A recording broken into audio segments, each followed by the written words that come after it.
Welcome, students. Today we are going to be talking about tarot, one of my favorite things in the world. And since I began working with tarot and reading tarot in my own life, probably about 10 years ago, it's become something that I really enjoy. I like thinking about it. I like working with the cards. I like doing readings for other people when possible. I engage in a practice I call solitaire, where I just sit down, I put down 5 cards, think about them, then put down another 5 cards, work through the deck. I tend to not read professionally, though I have before, which is nice. I like the money. What I really like to do is I just like to go places and sit out and read tarot. Often I'll just go to like a bar and I'll sit and I'll be kind of working tarot and people come up and ask if I'd read for them. And I say yes. And then I do think it makes more sense when there's some sort of an exchange. So I'll like have them buy me a beer or something. And that's really a fun way to read when I don't know people at all and kind of learn more about the cards and learn about people and meet people. It's a practice I quite enjoy, which is interesting because I was raised as a fundamentalist evangelical Christian, as I've told y'all. And, tarot was evil and eternally bad, stretching back throughout time as an evil way of using cards.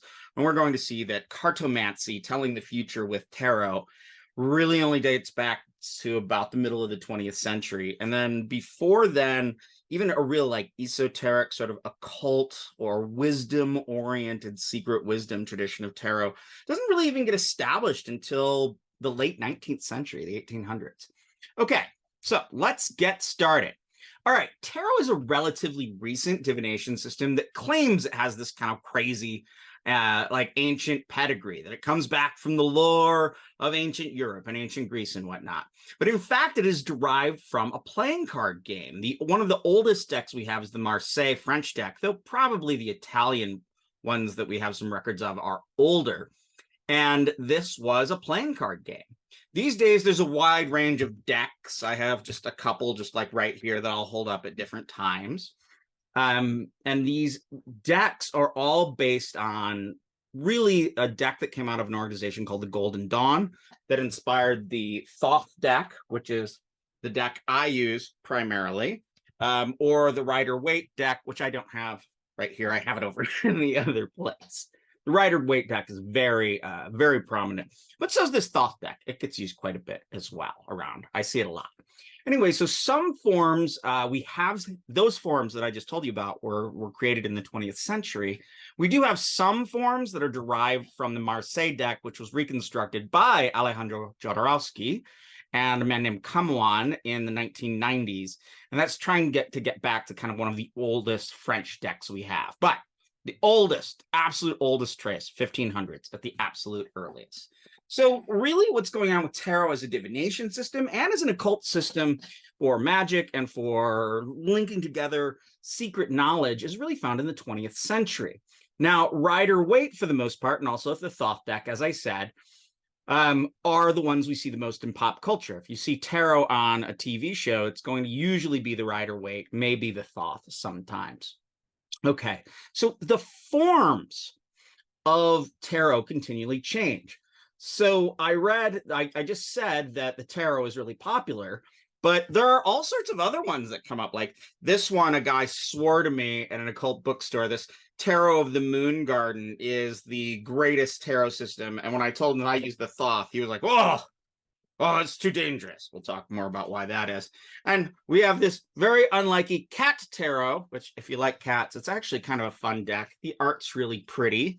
This is the New Wave Tarot, which I bet a lot of you might not be into New Wave music, but look, I've got a microphone instead of swords. I have a lot of band references to, the sort of stuff that I like, this post-punk stuff from the late 70s through the mid 80s. So that's the New Wave Tarot cards.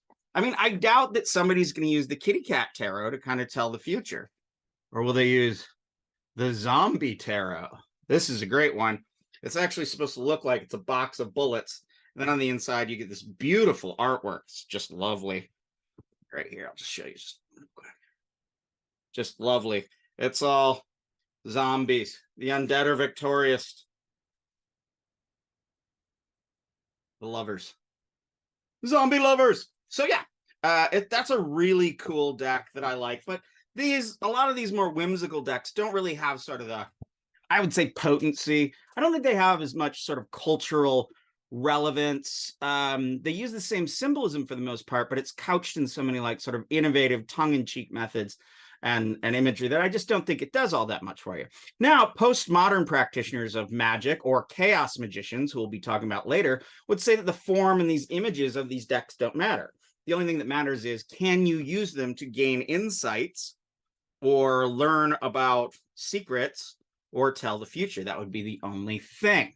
So so I talked about, there's the Thoth deck up at the top, and the bottom is the Rider Waite. You can see that the Thoth deck is just, it's a little bit more vibrant. The imagery is prettier. It's a little less blocky. I find the imagery much more pleasant. And that would be the Egyptian god Thoth right there, even though it was derived by Aleister Crowley, not the Egyptian god Thoth. So when you're using tarot for divination, I've talked about this a little bit before.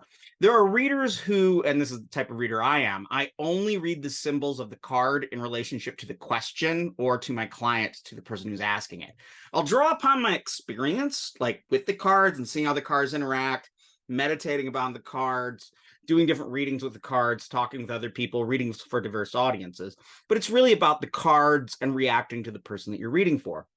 Others sort of psychically look at the card, wang, wang, wang, wang, wang, wang, and then like a crazy image comes in their head, or maybe a pleasant image, who knows? And they intuit those images or meanings. Then they relate those images or meanings that they are inspired by to the person who's asking them a question in a somewhat meaningful manner. This is generally the way that sort of the angel tarot cards that aren't really related to tarot, or there's a whole other version of cartomancy or division or divination or lore based on and derived from cards that are called vision cards. And in those, they're not even connected to tarot imagery. They're just cards with really striking images, and they're supposed to, cause you to be inspired to have visions. Now, like I said, divination with cards is called cartomancy, and we see no evidence of it in Europe until the 19th century. We just don't find it beforehand.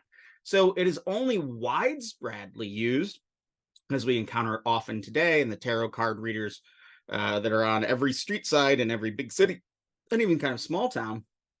We only see that in the later part of the 20th century. Now,